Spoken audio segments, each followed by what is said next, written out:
Guess where we going? I'm not gonna tell you until we get there. I'm, you know, gotta surprise y'all every so often. But this is actually a city I've been wanting to visit for a long time. Dennis has definitely never been, but I will drop 2 hints. Chicago. No, I've already been to Chicago. But I will drop 2 hints. They're known for their food, barbecue to be specific. Ooh, that was a big hint. Y'all probably already know what I'm talking about. And they're also known for their music. I'm not gonna say what kind of music, but I'm excited. We're catching a late night flight. It's like almost 6. Well, our flight's at 6. It's like almost 5 right now. How long is this flight? 3.5. That's it? Yeah, so all right, cool with that. I was expecting it to be way longer, but yeah, so we're on top of the plane. So we've just arrived at our hotel. We are staying at the Peabody. I believe that's what it's called, the Peabody at Memphis. So let me show you the room. I must say when I first walked in, I was like, I'm not too sure about it. Obviously queen bed is cool for me and Jackie. We only here for 2 nights, so it definitely is not a problem. But I thought it was only 1 floor, but we've got much more space downstairs. Wait. We didn't do the big reveal. What big reveal? Remember when we were like, okay. We were supposed to like give them clues. That's where we're staying. Oh, sorry, I kind of. Reveal is Memphis. Okay, sorry, I think I told him that just a few seconds ago. That wasn't. It was anticlimactic. Yeah. I had a build up earlier. So I'm just giving them a room tour. We're in hotel tour. So this is Jackie's bathroom. Oh, perfect. Better. Because it's only got 1 sink, so she needs her space. We'll go here, straightener there, blow dryer there, TV lace for wig glue to there. watch Wendy Williams. Amazing. But yeah, it makes sense for you just to use this place because. Okay, cool. Bye. Anyway, so as I said, it's a 2-floor hotel. 2 floors? We repping 2 floors, Memphis. Okay. We walk into this part. This gives me castle vibes. This is the part I love the most. High ceilings, lounge area downstairs. Obviously, if we had visitors, it would be dope to use because I think it's really cool space downstairs. I could sleep downstairs if I wanted to. Let me quickly take you downstairs quickly.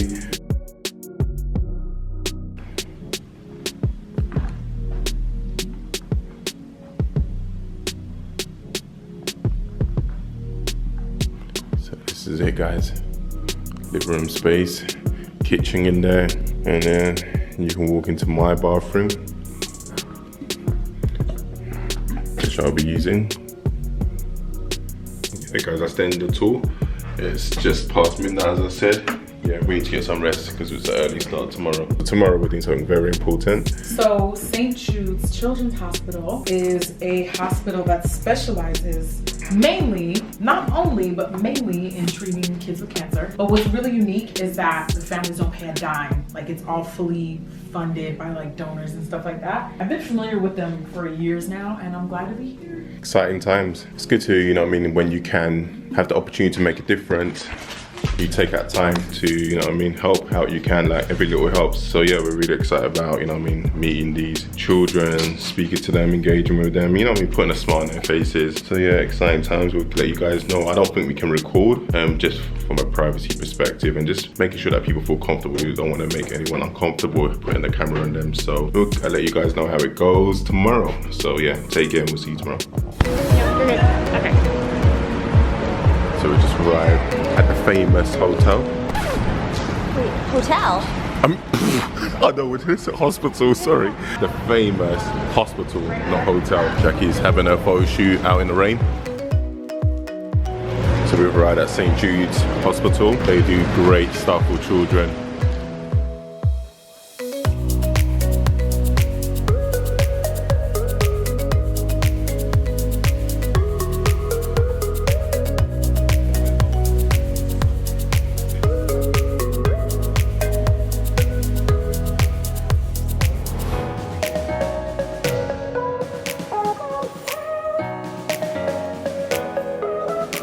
My guy on the wall, look. Yeah, very familiar. Yeah. So this is me in 2013 with my dad in front of the same picture that you guys got, right in front of the statue, right in the middle of surgeries.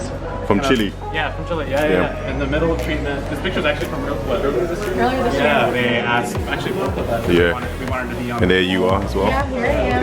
So this is me in 2008. Yeah. In the middle of my treatment. Yeah. My mom and dad were so happy when I was put on the wall because, like Carlos was saying, when you're in treatment, you see all the people on the wall, and you're like, I want to be like them one day. Yeah. I want to be working here, and I want to be on the wall. So it's really cool. She has to keep the shot for always. You lot are very inspirational.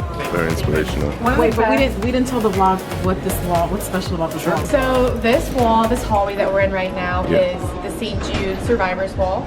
And basically, if you were in treatment here at St. Jude and then you found your way back here as an employee, then they'll put your picture on this wall. Cool. One of the best things ever that has happened to me working here has been a mom ran over here and stopped me and said, "Excuse me, is that you on the wall?" And I said, "Yeah, that's me." And she said, "My daughter really wants to take a picture with you here." And then the little girl, she had my same diagnosis. And she was 8 years old, and she wanted to take a picture of me in front of this wall. And she said she wanted to be on the wall one day. And that just, I mean, I lost it. It was so special. Honestly. That was me one day, you know, and I told her that she'd be on the wall one day too. So this is a Target house.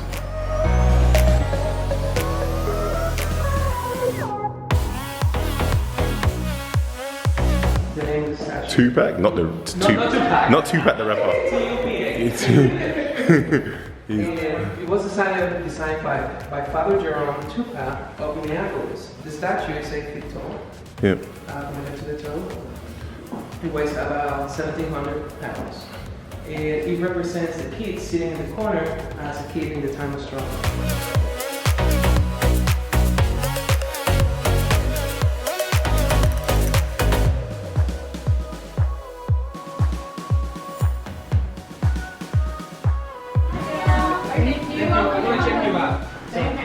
So this is the lounge, chilling area. We're about to head out now. That's what I wanted to show you. Makeup can only do so much when it comes to like covering things. Whereas if you had a scar, that's easy. I also used to work at MAC, so that was a lot of what we did working there. Oh, you got excited too. Try them on your skin tone. You can have that if you want. You can have that if you want. You can have that if you have that if you want. You guys, this is not for me. This is for you. Can they take this? Yes. They can take it, right? Yeah, I brought this for you guys. Oh my God.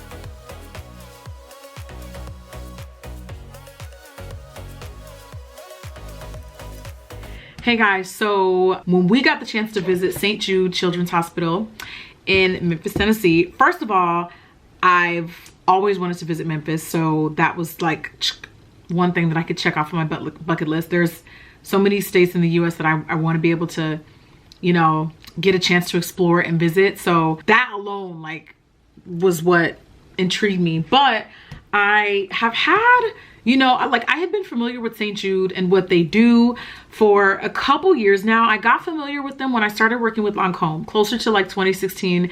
And I knew that it was a cancer research center. I knew that all of the costs were covered, like the children and the parents don't have to worry about paying for any of the treatments at all, 100%, which is incredible.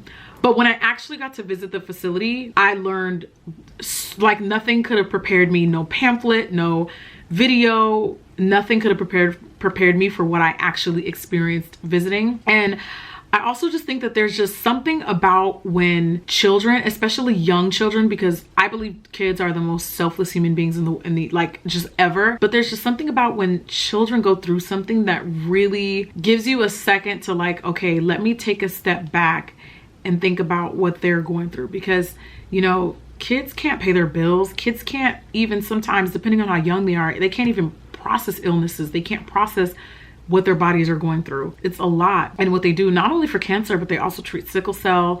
They also treat, you know, it's also a research center. So it's a place where doctors from all over the world can fly in and take classes, you know, get state-of-the-art, up-to-date information on how to treat things and learning new techniques and stuff like that. You know, we went there and we spent the whole entire day touring the facility, getting to know some of the team members. We met some of the patients there, And the first thing that stood out to me, now my mom is in the medical field, so, you know, like obviously very familiar with what hospitals are, what they look like. But when you go there, it doesn't look like a hospital and it doesn't really feel like a hospital. And I'll get to what I mean by that a little bit later. But, you know, you get in and it's kind of warm. You know what, it actually, now that I think of it, it actually feels more like a really small university. Like it just feels like a school where people are there to learn, people are there to grow, explore, practice out the things that they love. And I'm going to speak a little bit more on that later. But then, you know, we got there and we checked in at the front desk and we met, you know, the people that were going to be giving us the tour, who were 2 former patients, by the way, and recovering patients, might I add. The first area that we stopped in was what looked like a common area, or like a lobby. And the first, like, it's actually crazy that we experienced this, but within the first 10 minutes of us being in that building, after we got introduced and, you know, said hello to everybody, we overheard one of the patients. She was on the phone and I'm not sure who she was talking to, but she was on her cell phone having a conversation with someone, and she said, the cancer is gone, they can't see it anymore. And I just was like, did this really just happen? Like within the first 10 minutes of us walking into that building. And it was just like, whoo, girl, can I get a minute, please? It was wow. I think it was very powerful. It was very comforting. It was a lot of things. But I'm glad that we got to experience that moment, because, you know, it tells me that as reckless and as scary as cancer is, you know, there's still hope for a lot of people. So that was just like a really special moment that we got to see firsthand.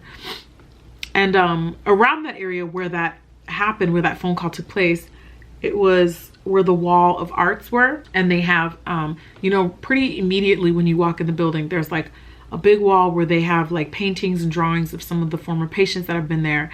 And that to me stuck out, because one thing that I always say is, when I was young, I wish that more of the adults around me would encourage some of the things that I was passionate about. And one thing that they do at St. Jude is they, you know, they get the kids into art and they get them into doing things that can kind of like take their mind off of being sick. And I think that when you allow kids to live out their passion, there's so much that you can overcome that you probably don't even realize. And I get emotional about that, because I love the fact that they cultivate that and they encourage that. You know, these kids, they go to school at the hospital as well. And also another thing that stuck out to me is like the professionals that treat you once you first get admitted, they stay with you along the whole journey. So you're not just being like passed around from one professional to the next. And I think it allows not only the children but their families to build meaningful connections to these people as they go along. Not having to worry about the bills, the treatment, the medication is also a big part of taking the peace of mind out of, because you guys, like, sometimes peace of mind alone, not always, but peace of mind alone is what can get you through things, like just not having to worry. When you have an illness and then you have to worry about the bills, the treatment, the cost, like that physically, emotionally wears on you too. And, you know, I appreciate the fact that like they can just get there and not have to worry. And I also appreciate the fact that, you know, some of the kids treated there are literally, you know, from everywhere. Like we met a guy, one of the tour guides, because a lot of the former patients come back and, you know, they want to make a difference and they want to work for the company because of what it did for them. But one of the guys that gave us a tour in another section of the facility was from the Dominican Republic. It was just really nice to see that they don't turn up their nose to, you know, people from different countries. And also one thing that I was genuinely interested in asking about was like, how does the process work? You know, do they get here and then do they have to worry about visas and all that stuff? St. Jude takes care of everything. Like they have the plug everywhere. They're like, we've done literally visas in like 24 hours. Like, wow, like talk about influence. But the whole entire experience for me was just But I want to go back. Like, I want to go back not only just because I actually really like Memphis, but I just, you know, it was just really powerful, really powerful. I love the spirit of volunteering. I love the spirit of just, you know, seeing a different perspective. It was really nice to interact with 2 of the patients who were there. We got to talk about, you know, stuff that they love doing. One girl in particular, like, loves makeup, and she was just like shocked when she saw how much like, I had a whole bag, girl, sis, like a whole bag like this big filled with makeup, and I was like, take all of it. Even the moms were excited. They were like, oh girl, you gonna keep that blush palette? Which was really cute, which is fine, you know. It was like enough to go around for like years, the amount of makeup that I brought. But you know, it's just when you are passionate about something and when you find something that you love, be it makeup, be it drawing, being music. I saw a music room. The kids can learn how to write music, play the piano. There were several game rooms. But when you have things that you enjoy doing to kind of take your mind off of, you know, what's really going on, I think that that is what helps allow the children peace of mind. The facility was beautiful, very well kept, like Starbucks at every corner, girl. Like, it was just like a normal living arrangement. Like, it just looked like a small university, and I'll forever be grateful for this experience.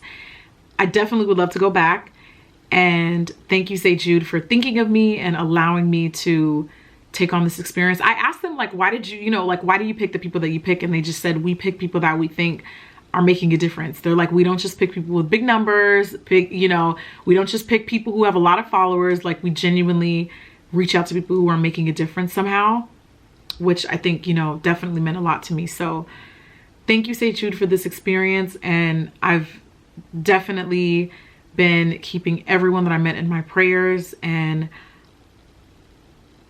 don't lose hope. Keep the hope alive. And yeah, I hope that you guys, whenever you see a commercial about St. Jude, a banner about St. Jude, or, you know, even just any opportunity to donate and give to this organization, you should, because it costs several $millions a day to keep this facility maintained, including the medications that they provide, the treatments that they provide, millions, even down to like the electricity to keep the facility running. So they purely run on donations and funding.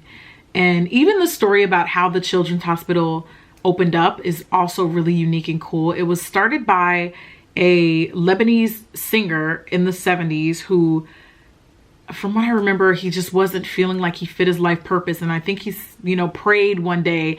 He said something like, you know, if you give me one good hit, because he didn't have bangers at that time, I'm guessing. They said, God, if you just give me 1 ounce of success, I will give it back to you. So he came out with the song and it went like double platinum, and he became hugely successful. And as a thank you to God, he built this facility, and he specifically sought Memphis. Check this out. He specifically sought Memphis because it was in the midst of, you know, the civil rights era. This was in the 70s. And he was well aware of, you know, what was going on in the South and how Black children were being turned away from hospitals. Black doctors and nurses weren't able to find jobs. And he was like, what we're going to do is we're going to build a facility in a hospital right smack dab in the middle of where all the heat is. And we're not turning away nobody. People like that are blessed. And that alone was very inspiring to me. So St. Jude, if you ever want me to come back, holla. And I'm so proud to have been a part of this. See you guys in the next vlog.